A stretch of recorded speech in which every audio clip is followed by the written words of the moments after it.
Trotsky's in New York, Bolshevik Revolution is about to break out, he's going all the way back to Russia. He gets stopped by British intelligence in Canada. If the Bolsheviks are your enemies, why would you let him go back? There comes a command from the US station chief of the MI6, William Wiseman. He's like, yeah, sure, you know what, go back. They cleared his path back to Russia. Trotsky becomes the foreign commissar, the head of the foreign relations, and he is tasked with ending the war. He does not end the war, even though it would have been in Russia's interest to make a peace treaty with Germany. He, under the ideological cover of the evil czars, all secret treaties are annulled. Brother, part of that secret treaty was your claim to Persia and your claim to Turkey. Annul them. And just to clarify, those are his treaties with Britain, which lends credence to your idea that Trotsky was compromised because he's pulled his claim from those hotly contested. If the Bolsheviks are my enemies and I'm an intelligence officer, and why am I clearing the way back? Why? Because the Bolsheviks are not my enemy. The Princess Paley, who was part of the Tsar's family, has said that the British embassy in Petrograd was the hotbed of everything subversive, all the liberal subversion that was happening. They made a fool out of the rest of the royal family who were expecting Britain to enlighten them with a constitutional monarchy in their country. Intelligence apparatuses got a lot more sophisticated post-World War II, but spyfare has always been real. And if today you live in a world where, whether it's Pakistan not being able to take full advantage of its ports, you know there's some foreign intelligence involvement there. You accede to this fact that intelligence and behind the scenes conflicting interests have this outsized role in determining real outcomes in geopolitics. At the same time, you also acknowledge things like history is written by the victors.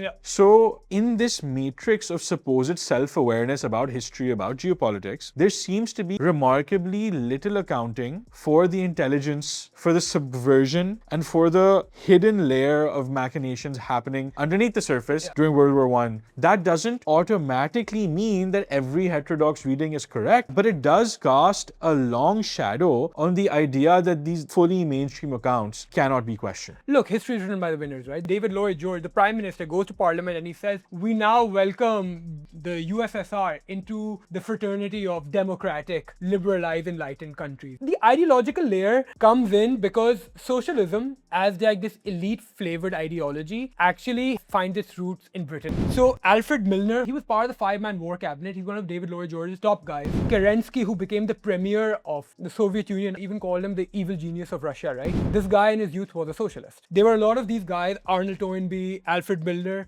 who did have ideological sympathies with socialism. They were part of this thing called the Fabian Society. A lot of people get mad when they hear you say socialism as an elite flavored ideology, but there's a very direct link to be found in that being true. I mean, a part of Toynbee's writing, they explicitly state that the socialism is a great unison between the upper classes and the lower classes. The only people who are going to oppose it are the reactionary middle classes. So it was very much an aristocratic idea that, hey, listen, let's give the lower classes socialism so that they don't have our heads, and the only people who are going to be opposed to it are like the actual working middle. Most of it was a geopolitical calculus that Britain played brilliantly, but there was also ideological sympathizing with the socialist cause within a lot of the British elites.